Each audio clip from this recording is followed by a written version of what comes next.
안녕하세요. 블로그에 미친 남자 세수함의 유영원입니다. 정말 오랜만에 정규 영상으로 돌아왔습니다. 우선 여러분 구정 연휴 새해 복 많이 받으시고요. 가족들과 행복한 시간 보내시기 바랍니다. 오늘 제가 무슨 이야기를 해볼까 고민을 좀 하다가 최근에 가장 좀 관심이 많은 분야죠. 네이버 인플루언서 검색에 대해서 한번 이야기를 해볼까 합니다. 네이버 인플루언서 검색의 동향과 그리고 신규 진입을 하려면 내가 어떤 자세로 어떤 방법을 취해야 하는가 이런 내용들을 한번 정리를 해봤으니까요. 아직 인플루언서 선정이 안 되신 분들, 고민이 좀 깊으신 분들한테 좀 도움이 되셨으면 합니다. 영상 끝부분으로 갈수록 실제 꿀팁을 많이 담아냈으니까요. 중간에 영상 끊지 마시고 끝까지 여러분 만관부. 시작하기 전에 세수하면 이병헌 아직 구독 안 하신 분들 지금 콕콕 눌러주시고요. 좋아요도 부탁드리겠습니다. 자, 인플루언서 검색의 동향은 이래요. 현재 전체 인플루언서의 수가 정확하진 않은데 2만 명이 넘는 걸로 알려져 있고요. 각 카테고리별로 인플루언서의 수도 좀 차이가 많이 납니다. 예를 들면 푸드는 지금 이미 3,000명을 넘었고요. 그리고 제가 하고 있는 IT는 어떻게 보면 되게 주력 분야처럼 느껴지기도 하죠. 근데 인플루언서의 수는 654명? 근데 이 654명이 작년에도 재작년에도 계속 600명 초중반대였어요. 그게 무슨 말이냐면 IT는 다른 카테고리에 비해서 유독 안 뽑는다는 거겠죠. IT 카테고리 선정되신 분들 더더욱 축하드릴 수밖에 없는 이유일 겁니다. 아무튼 전 카테고리를 통틀어서 지금 인플루언서 선정이 거의 없는 상태입니다. 이게 꽤 오래됐어요. 올해 초, 죄송합니다. 올해가 아니라 작년 22년 거의 초부터 시작이 돼서 중반 후반으로 넘어갈수록 인플루언서 선정됐어요 하는 분들이 현저히 줄어드는 게 보여요. 눈에 보일 정도입니다. 사실상 거의 신규 진입이 어려운 상황이다 라고 생각하시면 될 것 같아요. 이게 제 가설은 그래요. 인플루언서가 전체적으로 좀 포화가 됐죠 이미. 그리고 네이버 그 인플루언서 팀 자체의 내부적인 상황도 있을 거예요. 그리고 앞으로 이걸 어떻게 운영해야겠다라는 방향성도 있을 겁니다. 이런 여러 가지 이유들로 인해서 선정을 하는 수의 차이를 둘 거라는 거죠. 회사로 따지면 TO가 어느 정도 이렇게 정해져 있을 거고요. 내부적으로 이렇게 막 회의를 해서 정했겠죠. 야, 이번엔 이거 이렇게 뽑지 마. 이번 시즌에는 요거 조금 더 뽑아. 이런 식으로 정할 거라는 겁니다. 실제로 인플루언서가 도입되고 나서 지금까지를 쭉 돌이켜보면 많이 뽑는 구간, 그 시기가 있었고요. 지금처럼 영 안 뽑는 시기도 있었습니다. 이게 계속 이렇게 그래프 그리듯이 왔다 갔다 하더라는 거죠. 선정의 기준 자체가 초창기보다 분명 높아지는 것도 있어요. 지금은 퀄리티가 높으신 분들, 글 하나하나에 진짜 진심을 담아내는 분들이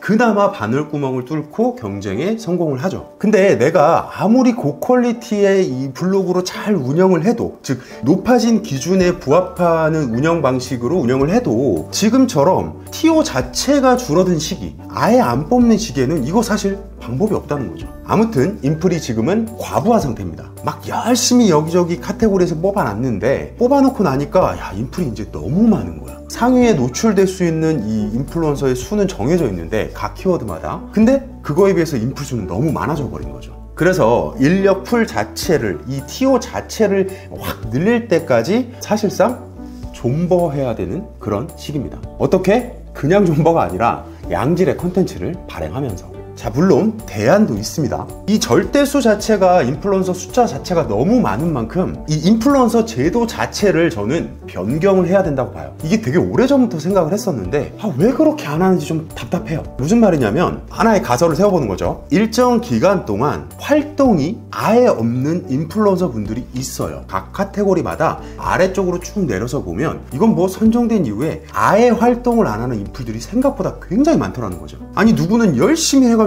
겨우겨우 통과를 좀 하고 싶은데 기껏 통과된 사람들은 아예 활동도 안 하고 그냥 버려놓는 거예요. 보면 좀 속 터지죠. 그래서 그런 분들이 많기 때문에 일정 기간을 정하는 거예요. 예를 들면 3개월을 정해서 1월 1일부터 3월 31일까지 키워드 챌린지 몇 개 이상을 참여하지 않은 인플에 대해서는 인플 자격을 그냥 박탈시켜버리는 겁니다. 이거 제 생각인데 어떤가요? 저는 괜찮은 것 같은데?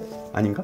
인플루언서 활동을 안 하는 분들이 너무 많다 보니까 이렇게 해도 저는 괜찮을 것 같아요. 그렇게 확보한 TO를 가지고 진짜 열심히 준비하는 분들로 채워 넣으면 인플이 전체적으로 활동을 하는 분들로만 채워질 테니까 검색 시장도 더 좋아질 수밖에 없지 않을까요? 이거 나름 사이다 발언 같은데 그렇게 느끼셔야 할 텐데, 아무튼 저는 되게 오래전부터 그런 생각을 했었는데 네이버한테 좀 바라는 겁니다. 이거 인플루언서 더 오래오래 저도 잘 됐으면 하는 마음에서 하는 얘기고요. 진짜 활동하지 않는 분들 이거 좀 쳐낼 수 있는 기준이 시급하지 않을까 싶습니다. 일종의 기간 활동제라고 이름을 붙일 수 있겠죠.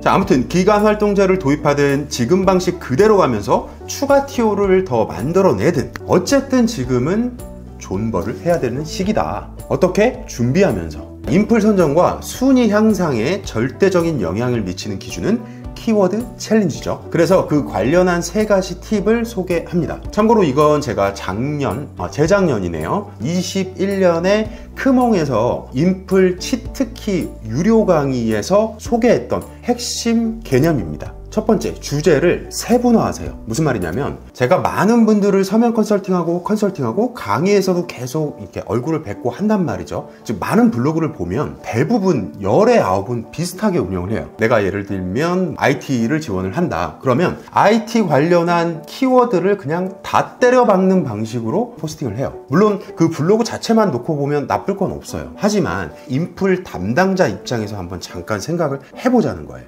인플 담당자가 도전하신 분들을 쭉 봐요. 보면은 다 비슷하단 말이에요. 키워드도 비슷해, 제목도 비슷해, 내용도 비슷해. 다 비슷해요. 도대체 누굴 뽑아줘야 될지 차별성이 없다는 거예요. 그래서 제가 인플 담당자라면 전 이렇게 생각을 할 겁니다. IT 안에서도 굉장히 다양한 소재가 있어요. 노트북, 카메라, 키보드, 모니터, 또 뭐야?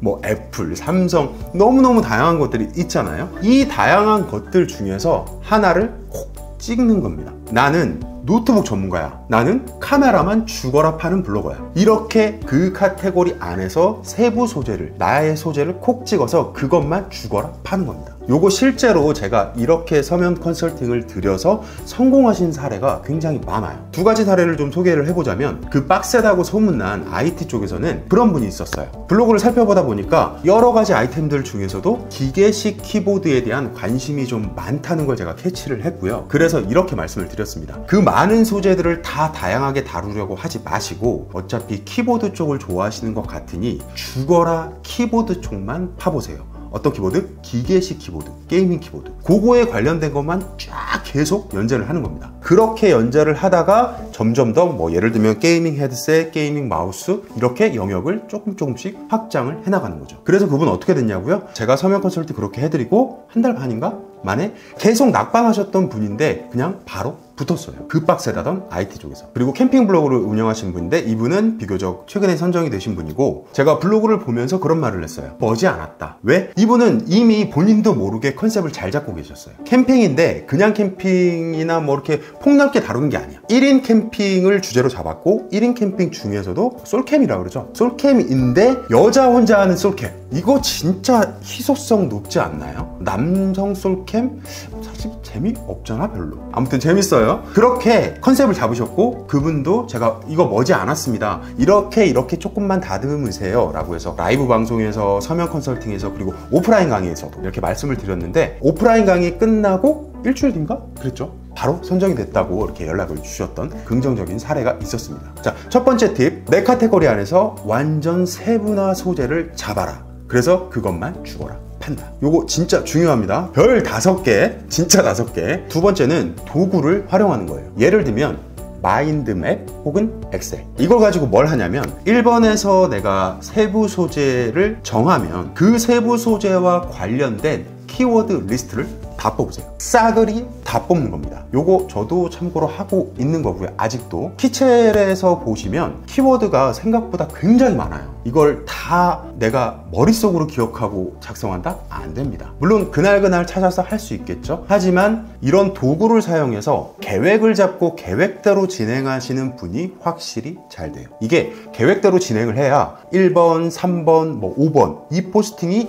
연결이 된다는 걸 내가 구조화를 시킬 수 있거든요. 그럼 그게 다 블로그의 지수에도 반영이 되고 인플루언서 선정에도 다 반영이 된다라는 거죠. 마치 내가 이미 인플이 된 것처럼 그렇게 생각을 하고 이 도구를 이용해서 뽑은 키워드들을 쭉 포스팅 해나가는 거예요. 이렇게 하면 세부 소재들만 쭉 계속 구조적으로 다루기 때문에 인플 담당자 눈에 띄기에도 좋고요. 그리고 더 좋은 게 있어요. 내가 인플이 선정된 직후에 초반에 순위 수직 상승시키기가 굉장히 좋습니다. 무슨 말이냐면 내가 키워드 챌린지에서 등록할 수 있는 키워드들을 다 미리 써놨잖아요. 그러면 인플이 선정되고 난 이후에는 그 키워드 챌린지를 하루하루 2개 혹은 1개, 3개씩 불러와서 다 예전 포스팅을 등록을 시켜버리는 거예요. 키워드 챌린지는 최근에 내가 작성했던 2년 전까지의 포스팅을 끌어올 수 있습니다. 무슨 말인지 아시겠죠? 키워드 챌린지에 등록할 포스팅들을 미리 쌓아놓는 개념이 될 수 있다는 거예요. 그래서 딱 선정이 되자마자 그때부터 키워드 챌린지를 하나하나씩 참여하는 분과 미리 내가 다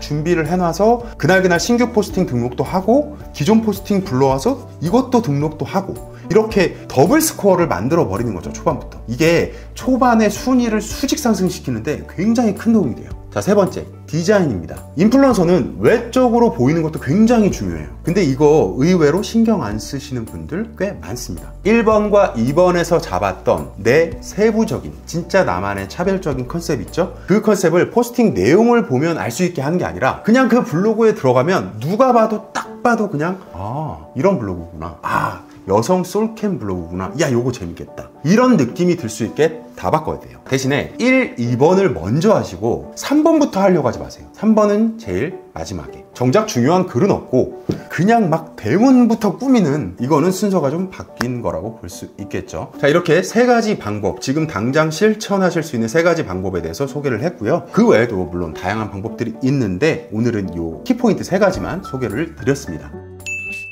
처음 말씀드린 것처럼 TO 자체가 지금 확 줄어든 상황이기 때문에 너무 이렇게 낙담하지 마시고요. 양질의 컨텐츠를 오늘 제가 말씀드린 방법대로 해서 하나하나 쌓아가서 조금 버텨보시는 걸로 그렇게 하셨으면 좋겠습니다. 자, 오늘 영상 여기까지 준비했고요. 도움되셨다면 여러분 조택부활 만관부 부탁드립니다. 새해 복 많이 받으시고 저는 또 다른 좋은 내용으로 돌아오겠습니다. 감사합니다. 네이버 테크 인플루언서 세수하면 이병헌이었습니다. 감사합니다.